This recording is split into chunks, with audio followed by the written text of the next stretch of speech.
Hello guys, and welcome back to another question time with John. So last time we did this, I asked for some questions and kind of wish that I didn't do that because there's been a lot of questions now and I'm not going to be able to answer all of them because this will be a very long video and probably quite boring by the end of it. I know you've all got lots of questions and we will try and get through them, but obviously this gives us now a bit more of a platform to answer these questions across the next few weeks. So I have got some, like I say, there are quite a few. I'm just going to answer a few of them and then we'll go from there. We can do more of these in the future, so if you have asked a question and we haven't got back to you, just keep watching this space and hopefully in the future we'll be answering your question. The first person says, how do you price these big jobs? Must be a stress and worry regarding accuracy when there are so many variables in such a price. Do you use software? Well, it's funny you should mention that.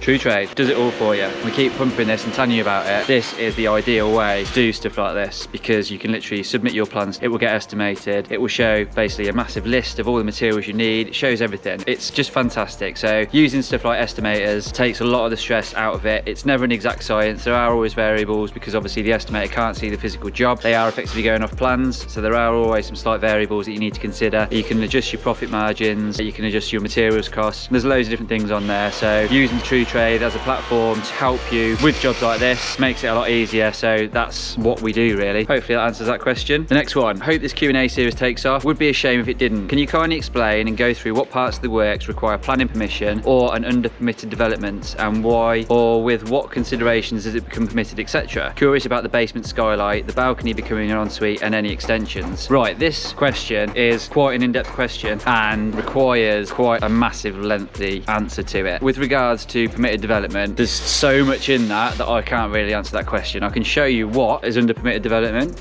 Follow me. Basically, we are building a single story extension around here. This point here, you can see the footing. This is also a sneaky peeky, by the way, at the Regal Resurrection and where we are now. But yeah, we're quite far ahead from what you're seeing at the minute. Anyway, back to it. So this basically is a 3-meter extension coming from our existing building out. So you're under permitted development 3 meters out. This again varies depending on where the extension is in relation to the highway, in relation to your neighbours. So this is a very sort of vague answer, shall I say. Under permitted development, as a general rule, you're allowed to come 3 meters out of the property and single story high. But again, there are lots of variables, so I can't really go into it all because it may not count for what you're trying to do. So we are doing this single story extension around here under permitted development. This bit here, so we're going to have from ground floor, basement floors here, right the way up to there and across here, and coming out to approximately this point here.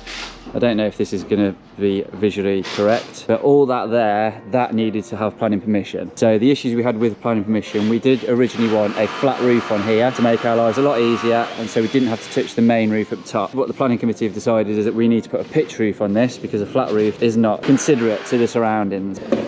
That means we've now got to go a little bit higher and we've got to go into that roof so we can put our ridge into the roof there, and we're going to have to create valleys off that. That also means now that we have to have a bat survey done because we're now clogging into that original roof and causing a disturbance to it. Things like skylights, they're normally fine because you usually measure up to the eave, so the skylight that's going on there, no problem whatsoever. And obviously you have to let the planning committee know, you have to let building regs know, you have to get everybody, all the relevant authorities involved with that, just so everybody's happy with what you're doing. You can't just do it and say, wow, it's under permitted development. You've got to actually get it done right to the letter of the law. Right, let's stick you back on here and get on with the next question. Bear with me, bear with me, bear with me. Next question, at least the comment section will no longer have lots of questions asking what happened to John. Now everyone can ask what's happened to Tony. Yes, Tony. So Tony is not taking a back seat. Tony's got lots going on in the background. Like I've mentioned before, we've got lots of other projects which are in the pipeline, and Tony is working very hard on getting all those lined up and ready for us to drop onto. There is one project which is going to be starting within the next 2 weeks, I believe. So Tony will be bringing you a lot of footage from that job. He's going to be taking a couple of guys from here over to there. So we'll be reducing the amount of guys that we've got here and going over to that job. So you'll be able to see lots more of Tony's face.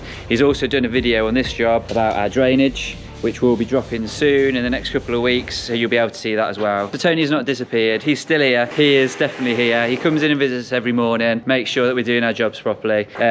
But yeah, he's very much here, and we'll be bringing more of him to your screen soon. Right, next one. What were the factors in deciding on where the kitchen goes? Surely downstairs near the garden, making the most of the extension is the better. What we need to consider is the fact that we are selling this house, and we want to make sure that it is as attractive to potential buyer as possible. So there was two factors that basically made us decide where the kitchen was going to go. So option one was down here. Option two was up there. So up there, the reason for this was that the front of the house goes onto the main road. If people get their food delivered, which quite a lot of people do now, they're going to be getting their food delivered to the front of the house out there. If they go shopping themselves, they'll be parking their car at the back of the house out there. So they'll be walking down to here, which will be straight into their kitchen, but delivered would be straight up there and into their kitchen. Because of the different layers of the house, it works to be a little bit awkward. So what we've decided is modern living, a lot of people now like to be in their kitchen, spend a lot of time in the kitchens. So we're going to have a huge opening out here. So if you can see where this pillar started here and that pillar started there, this is all going to be an opening. It makes perfect sense to have the kitchen down here, which is what we're doing, by the way. Kitchen down here, and then you've got a dining area as well. You can open this all up. The patio that comes through here will run seamlessly through into the kitchen area, and it just makes for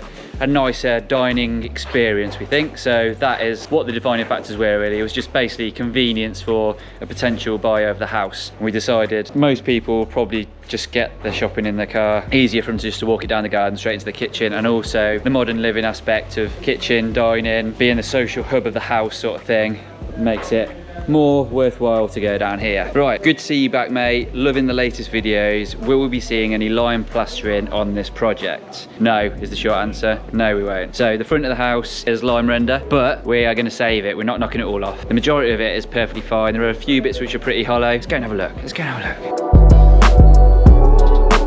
Let me just stick you on here. Whoop, whoop. So out here, you can see it doesn't look the best. Hi, Pete. Hi, John. Hi. Hi, hi, hi. Van keys. Yeah, I found my van keys, yeah. Everybody spent about 10 minutes looking for the van keys. I thought I'd buried them in the pea gravel, but somebody had hidden them in my bag. Anyway, that's another story. It does look pretty tired, pretty dilapidated, if that's the right word, but it's actually pretty good. It is quite solid. There are a few little bits which are going to need some repair. Obviously, where we put lintels in and stuff like that made the openings bigger. It is going to need some repair we're doing to it. The vast majority of this is perfectly fine, so we're just going to get our decorator in to come and do this and make this look as good as new. Internally, we are insulating all of the external walls, so there's going to be no lime plastering. We're going to be battening, putting a vapor check on there and putting insulated plasterboard on, and then it'll all just be skims. The walls between the two properties, because this is a terrace house, the walls there will just be plasterboarded, dabbed plasterboarded, and then in the basement, because we're having it all tanked, that is going to need to be metal stud work everywhere and then insulated and boarded as well, so there won't be any lime on there, I'm afraid. Right, last one.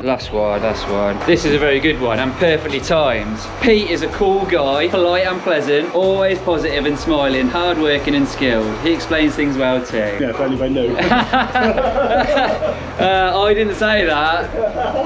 It's very true. He's a skilled craftsman and it is a pleasure to work alongside Pete. He is a wicked bloke, and as you can tell from stuff like that, it's always a laugh working with him, and we're very happy to have him on board. Right, that is it now. I've been talking for like forever, so you're probably bored of my voice. If you got any more questions, chuck them in the comments or comment on the videos that we release and I will try my best to answer them. Obviously there are quite a few that we haven't answered, but again, I can't just talk for hours and hours and hours because you will get bored of my voice, and I get bored of my voice anyway, so I do enough yapping through the day. If you have liked this video, please give us a big thumbs up, and if you're not yet subscribed, please do. Nearly at 100k, help us get there. You know the score. Come on. Thanks for watching, guys. Oh, and if you're not on True Trade yet, get on there, truetrade.co.uk. Come on. Thanks for watching, guys. See you next time.